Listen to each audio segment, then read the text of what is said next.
మత్స్యరాజు విరాటుడు గోవులను విడిపించడానికి త్రిగర్తసేనుల మీదకి దాడికి బయలుదేరగానే దుర్యోధనుడు కూడా సమయం కనిపెట్టి తన మంత్రులతో సహా విరాట నగరంపై దాడి చేశాడు. భీష్మ, ద్రోణ, కర్ణ, కృప, అశ్వత్థామ, శకుని, దుశ్శాసన, వివింశతి, వికర్ణ, చిత్రసేన, దుర్ముఖ, దుశ్శలు ఇంకా అనేక ఇతర మహారథులు దుర్యోధనుని వెంట నడిచారు. ఈ కౌరవ వీరులు అందరూ విరాటుని 60,000 గోవులను అన్ని వైపుల నుండి రథపంక్తులతో అడ్డగించి తీసుకుపోయారు. వారిని ఎదిరించిన గొల్లవారిని వారు బాణాలతో కొట్టసాగారు. ఆ దెబ్బలకు వారి ఎదుట నిలవలేక ఆక్రోశించసాగారు. అప్పుడు గొల్లల నాయకుడు రథాన్ని ఎక్కి అత్యంత దీనంగా విలపిస్తూ నగరానికి వచ్చాడు. అతడు తిన్నగా రాజభవనపు ద్వారం దగ్గర రథం దిగి లోనికి వెళ్లాడు. అక్కడ అతనికి విరాటరాజు కొడుకు భూమింజయుడు కనిపించాడు. గవాధ్యక్షుడు అతనికి వృత్తాంతమంతా విన్నవించాడు. అతడు, రాజకుమారా, మీ 60,000 గోవులను కౌరవులు తోలుకుని పోతున్నారు. మీరు దేశక్షేమం కోరేవారు. ఇప్పుడు రాజుగారు తాము లేని సమయంలో ఇక్కడ ఏర్పాట్లన్నీ మీకే అప్పగించి ఉన్నారు. వారు మిమ్మల్ని సభలో కులదీపకులైన పుత్రులని, తనకు తగిన గొప్ప వీరులని ఎప్పుడూ పొగుడుతూ ఉంటారు. కాబట్టి మీరు వెంటనే గోవులను విడిపించడానికి బయలుదేరి రండి. రాజుగారి మాటలు నిజమని రుజువు చేసి చూపండి అన్నాడు. రాజకుమారుడు అంతఃపురంలో స్త్రీల మధ్య ఉన్నాడు. గవాధ్యక్షుని మాటలు వినగానే అతడు తనకు తాను గొప్పగా చెప్పుకుంటూ, తమ్ముడు, తప్పకుండా నేను ఈరోజు గోవులు వెళ్లిన వైపుకు వెళ్తాను. నా ధనుస్సు చాలా దృఢమైనది. కానీ గుర్రాలను తోడడంలో నిపుణుడైన ఒక సారథి కావాలి. కానీ ఇప్పుడు నాకు సారథి కాదగిన వ్యక్తి ఎవరూ నా దృష్టికి గోచరించడం లేదు. కాబట్టి ఇప్పుడు నీవు నాకు నేర్పరి అయిన సారథిని వెదకు.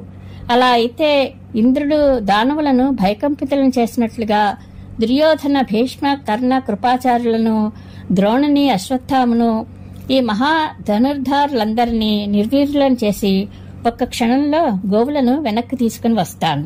వారు యుద్ధంలో నా పరాక్రమం చూసి, వీడు తప్పకుండా కుంతిపుత్రుడైన అర్జునుడే, లేకపోతే మనలను ఇంతగా బాధించడు అని అనుకోవాల్సిందే.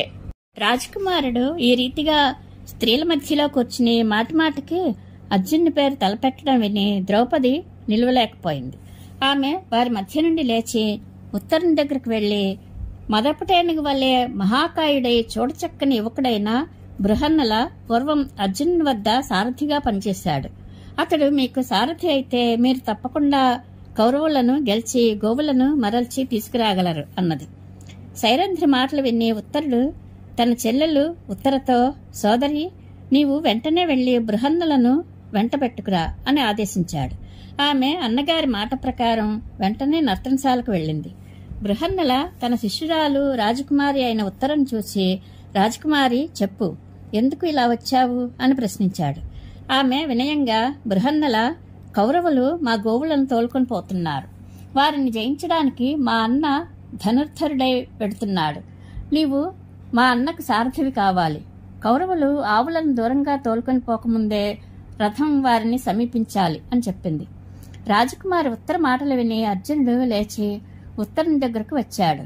దూరం నుండే అతడు రావడం చూసి రాజకుమారుడు, బృహన్నల, గోవులను రక్షించడానికి నేను కౌరవులతో యుద్ధం చేసే సమయంలో నీవు నా గుర్రాలను పూర్వంలాగే వశపరుచుకుని నడపాలి. నీవు అర్జునునకు ప్రియమైన సారథివని, నీ వలననే అర్జునుడు ఈ భూమినంతటినీ జయించగలిగాడని ఇంతకు ముందు నేను విని ఉన్నాను అన్నాడు. అనంతరం ఉత్తరుడు సూర్యకాంతిలా తళతళలాడే గొప్ప కవచాన్ని ధరించాడు. రథంపై సింహధ్వజం ఎగురవేసి బృహన్నలను సారథిగా చేసుకున్నాడు. అతి విలువైన ధనుస్సును, అనేక ఉత్తమోత్తమ బాణాలను తీసుకుని యుద్ధానికి బయలుదేరాడు. అప్పుడు ఇతర కన్యలు బృహన్నలతో, బృహన్నల, యుద్ధభూమికి వచ్చిన భీష్మద్రోణాది కౌరవ వీరులందరినీ జయించి నీవు మా బొమ్మ పొత్తికలకు రంగురంగుల సన్నని మృదువైన వస్త్రాలను తీసుకునిరా అని చెప్పారు. అందుపై అర్జునుడు నవ్వి, ఈ రాజకుమారుడు ఉత్తరుడు యుద్ధరంగంలో ఆ మహారథులను ఓడిస్తే నేను తప్పకుండా వారి దివ్య సుందర వస్త్రాలను తీసుకుని వస్తాను అన్నాడు. రాజకుమారుడు ఉత్తరుడు రాజధానిని దాటి బయటకు వచ్చాడు. తన సారథితో, కౌరవులు ఎటు వెళ్లారో అటే రథం తోలు. ఈ కౌరవులందరూ విజయకాంక్షతో ఒక్కుమ్మడిగా వచ్చారు. వారందరినీ జయించి వారి వద్ద నుండి గోవులను మళ్లించి వెంటనే తిరిగి వస్తాను అన్నాడు. అప్పుడు పాండునందనుడైన అర్జునుడు ఉత్తరుని మేల్జాతి గుర్రాల కళ్యాలను వదులు చేశాడు. అర్జునుని అదిలింపుతో అవి గాలితో మాట్లాడుతున్నట్లుగా, ఆకాశంలో ఎగురుతున్నట్లుగా అనిపించసాగాయి. కొద్ది దూరం వెళ్లగానే ఉత్తరునికి అర్జునునకు కౌరవ సైన్యం కనబడింది. ఆ విశాల సైన్యం రథ గజ తురగ దళాలతో నిండి ఉంది. కర్ణ, దుర్యోధన, కృపాచార్య, భీష్మ, అశ్వత్థామలతో కలిసి మహాధనుర్ధరుడైన ద్రోణాచార్యుడు దానిని రక్షిస్తూ ఉన్నాడు. ఆ సైన్యాన్ని చూడగానే ఉత్తరునికి భయంతో గగురుపాటు కలిగింది. అతడు వ్యాకులుడై అర్జున్తో, నేను కౌరవులతో యుద్ధం చేయగలననే నమ్మకం నాకు లేదు. నా శరీర రోమాలు భయంతో ఎలా నెక్కపొడుచుకున్నాయో చూశావా? ఈ సైన్యంలో అసంఖ్యాకులైన వీరులున్నారు. వీరు చాలా భయంకరులు. దేవతలు కూడా వారిని ఎదిరించలేరు.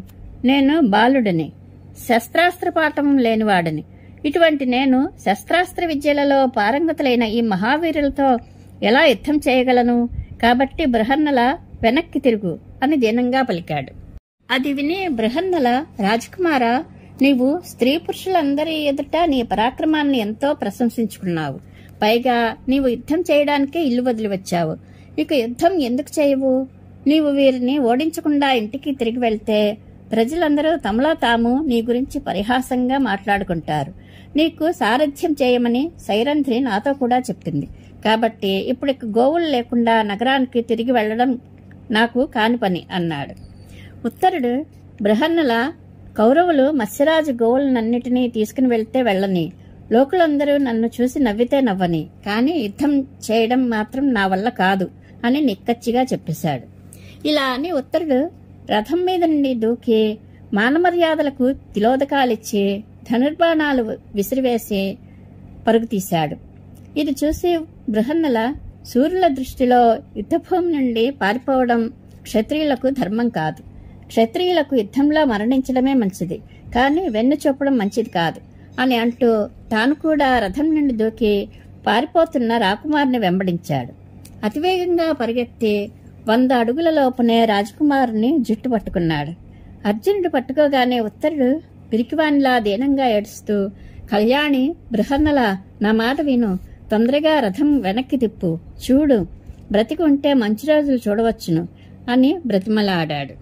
ఉత్తరుడు ఈ రీతిగా గాభరా పడుతూ ఎంతగానో వేడుకుంటూనే ఉన్నాడు. కాని అర్జునుడు నవ్వుతూ అతనిని రథం దగ్గరకు తీసుకుని వచ్చాడు. అతనితో, రాజకుమార, శత్రువులతో యుద్ధం చేయడానికి నీకు ధైర్యం లేకపోతే పోని, నీవు గుర్రాల కళ్ళెం పట్టుకో, నేను యుద్ధం చేస్తాను. ఈ రథికుల యొక్క సైన్యం మధ్యలోనికి పోనివ్వు, భయపడకు, నేను నా బాహుబలంతో నిన్ను రక్షిస్తాను. అయినా నీవు ఎందుకు భయపడుతున్నావు? క్షత్రియ బాలుడివి కదా, శత్రువుల ఎదుటికి వచ్చాక కంగారెందుకు? చూడు, నేను ఈ దుర్జయమైన సైన్యంలోకి చొరబడి కౌరవులతో యుద్ధం చేసి మీ గోవులను విడిపించి తెస్తాను. నీవు నాకు సారథ్యం చేస్తే చాలు అని బుజ్జగించి చెప్పాడు. ఇలా యుద్ధానికి భయపడి పారిపోయిన ఉత్తరుని మహావీరుడైన అర్జునుడు నచ్చచెప్పి రథం ఎక్కించాడు.